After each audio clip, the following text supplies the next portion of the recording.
हरे कृष्णा। सुखमय संडे सत्संग में सभी का बहुत बहुत स्वागत है।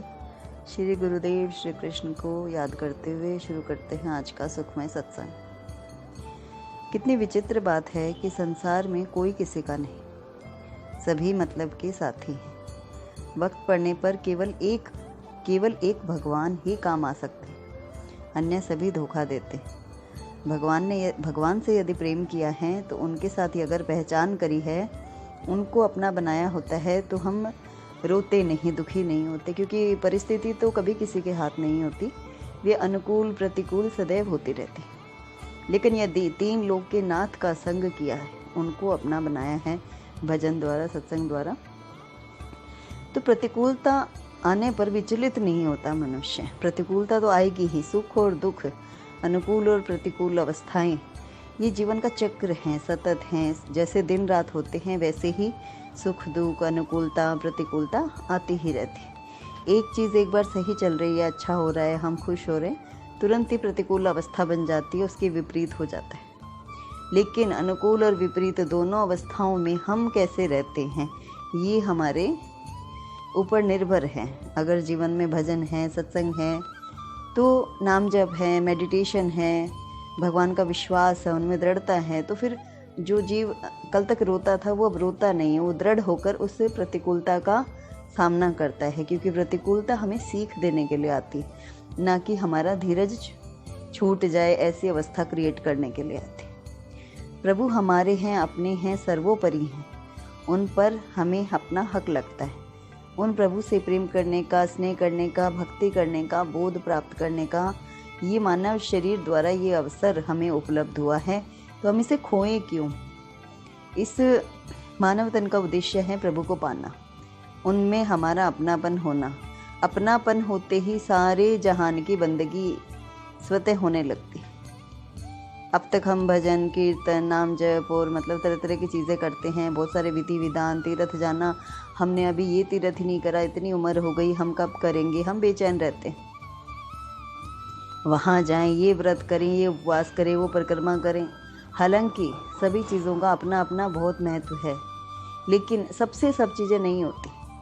किसी को प्रेमा भक्ति पसंद है, किसी को ज्ञान धर्म पसंद है, किसी को शास्त्र पढ़ना पसंद है, किसी को विधि विधान कर्म कांड से पूजा पाठ करना पसंद होता है, किसी को तीर्थ व्रत करना पसंद होता है। कोई कैसे कोई कैसे कोई कैसे, सब प्रभु को रिझाने में लगे हैं। तो उनको रिझाने में हम अपना कौन सा तरीका यूज़ करें, हम क्या प्रयास करें, तो ताकि हमें प्रभु से प्रेम हो, उनकी उपलब्धि हो, उनका बोध हो, इस शरीर से हम भक्ति कर पाएँ। वो कैसे होगा? वो ऐसे होगा कि हमें जो प्रिय है, हमें जो स्वरूप, जो नाम, जो तरीका प्रिय है, हम उसी के द्वारा बस अपना प्रयास चालू कर दें। ये अवसर हाथ से निकल गया तो फिर पश्चाताप के सिवा कुछ नहीं बचता।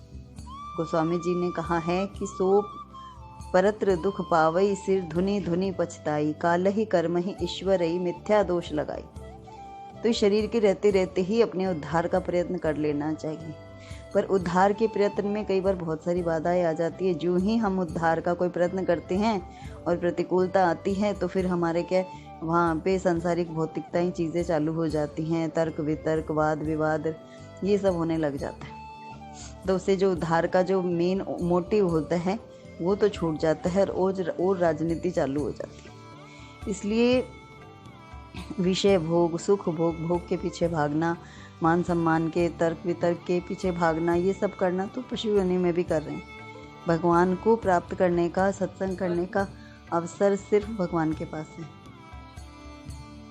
वह तो इस मानव शरीर से ही सिद्ध होगा। अतः अब चेत करो और दृढ़ प्रतिज्ञा कर लो कि अब जब तक हमारा उद्धार नहीं होता, हम भगवान की प्राप्ति ना हो, तब तक हम कहीं नहीं फंसेंगे, ना कहीं रुकेंगे।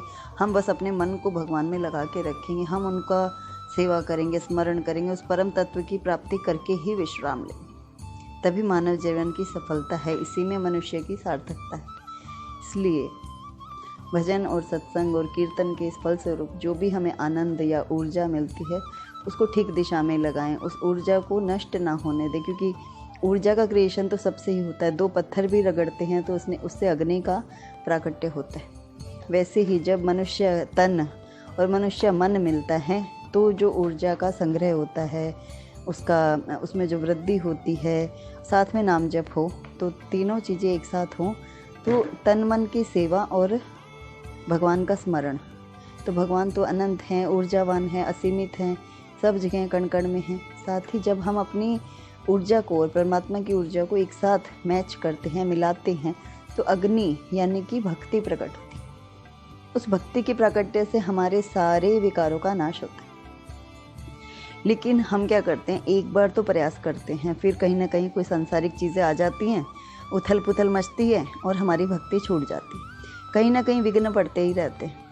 उन विघ्नों से, प्रतिकूलताओं से बचने के लिए हमें जहाँ आनंद मिलता है, जहाँ हमें रुचता है, जो प्रभु का नाम पसंद है, जो प्रभु का भजन पसंद है, जो स्वरूप, जो बंदगी का तरीका है, मतलब कोई भी चीज़ जो हमें पसंद है, क्योंकि बहुत सारी चीज़ें हैं, बहुत वैरायटी है भगवानों में, बहुत वैरायटी है ग्रंथों में, बहुत वैरायटी है रूपों में, बहुत वैरायटी है धाम में, सभी में बहुत सारी वैरायटी है। लेकिन जब हम किसी एक को पकड़ लेते हैं,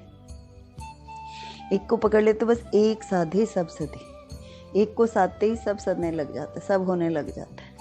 क्योंकि होना तो एक ही का है। जब तक द्वैत है, दो का भाव है, द्वंद्व है, तब तक तो भजन होता ही नहीं। हम ऊपरी प्रयास कर रहे हैं, क्योंकि गहरे सागर में जाने के लिए डुबकी मारनी पड़ेगी। सागर किनारे बैठकर कोई भी सागर की तह तक नहीं जा सकता। वैसे ही भक्ति का जो सागर है, भगवान को प्राप्ति का जो मार्ग है, जो कि थोड़ा यूँ देखे तो कठिन है और यूँ देखे तो सबसे सरल है, लेकिन उसके लिए बस हमें अपने आप को भूलना होता है। स्वयं को, स्व को भूल कर, कर्ता भाव को भूल कर भक्ति करने का प्रयास करें। और जब उथल पुथल मन में हो तो प्रभु के चरणों का आश्रय लें। तो फिर हम जब भगवान का नाम लेकर कूद पड़ते हैं संसार सागर में, तो गहरे गहरे तल में जाते जाते जाते सारी परिस्थितियों को झेलते फिर वही,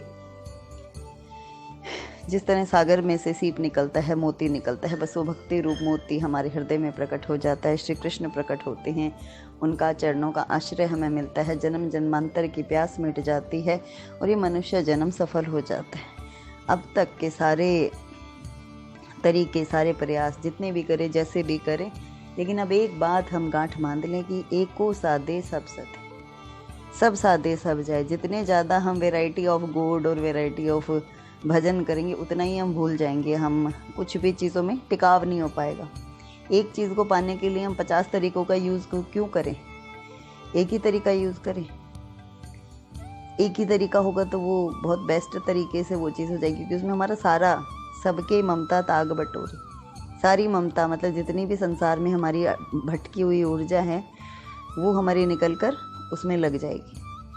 तो जब सारी ममता, मोह ममता, या जितने भी हमारे विषय वासना, कामना, धारणा, जो भी हमारे मन में है, विकार, विचार, अनुकूल, प्रतिकूल, अच्छा बुरा, सब इकट्ठा करके उसकी जब हम रस्सी बांटते हैं, प्रभु चरणों में बांध लेते हैं, स्वयं के मन को प्रभु के चरणों में फंसा लेते हैं, तो फिर बस उनके चरण कमल में हमारे नयन कमल अटक जाएं, तो बस बात बन जाती है। प्रभु का आश्रय मिल जाता है, प्रभु की कृपा मिल जाती है, जीवन का उद्धार हो जाता है। जय श्री कृष्ण।